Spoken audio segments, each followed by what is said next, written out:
Sio kwamba kila mtu akose, hapana. Mimi sikosi, ila utakosa. Jina la Bwana libarikiwe. Hasa swali, jiulize, kama huyu Israeli ni mzaliwa wa kwanza wa Mungu, lakini yupo utumwani, je, wewe mzaliwa wako wa kwanza yuko wapi? Wewe kama ni mzaliwa wa kwanza uko wapi? Na yule mzaliwa wako wa kwanza yuko wapi? Yumkini unaishi naye, lakini yupo kwa Farao. Yumkini unaishi naye, lakini yupo Misri. Lakini kuwa Misri haimuondolei yeye kuwa mzaliwa wa kwanza, haimuondolei yeye kile cheo chake, anabaki na cheo vile vile, lakini yupo utumwani. Ni mzaliwa wa kwanza, lakini yupo utumwani.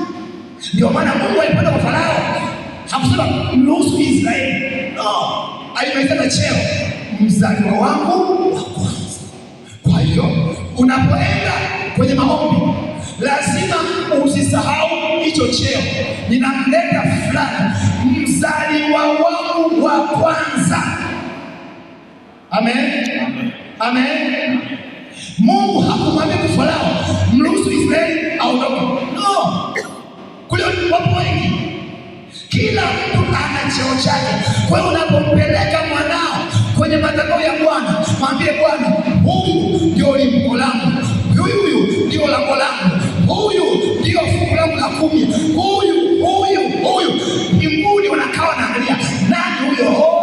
Fulani yuko wapi? Yuko Misri. Uwe na uhakika mbinguni hawatatulia, wataona kwamba kila namna watamfuata ujamaa popote alipo, kama kwenye ulevi, kwenye uchawi, kwenye uganga, kwenye washirikina na ulevi, watamfuata. Kwa nini? Anayemfuata sio wewe, Kristo ndiye anayemfuata. Ni yeye ndio mzaliwa wa kwanza wa viumbe vyote. Haleluya, haleluya, haleluya. Unajua kwenye Warumi 11:16 inamwita mzaliwa wa kwanza kama limbuko. Kwenye Warumi hiyo 11:16 inasema hivi, Warumi 11:16 utaona inamwambia mzaliwa wa kwanza kama limbuko. Warumi 11:16 Warumi 11:16 inasema hivi,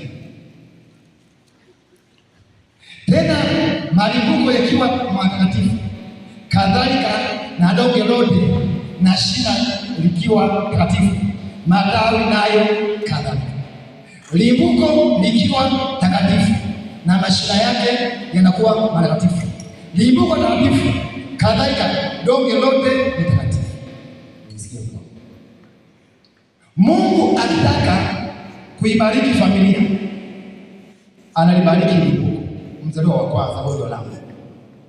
Maana limbuko likibarikiwa, yanayofuata yote, yapende yasipende, yanabarikiwa. Limbuko likitakasika, wanaofuata wote, wapende wasipende, wanatakasika. Kwa nini? Kwani Adamu alipofungulia mauti, wewe au sisi wanadamu kuingia kwenye ile mauti, sio kwamba tuliomba, tumeingizwa kwa sababu kiongozi wetu ameshafungua mlango.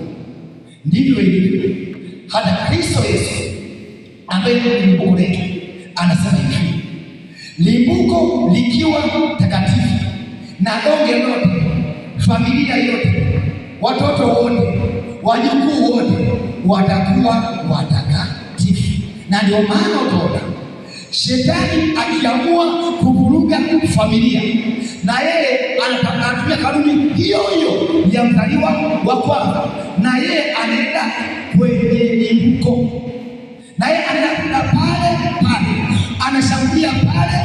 Kwa nini? Anajua nikipiga hapa familia nzima imeshaingia. Unakutana na mzazi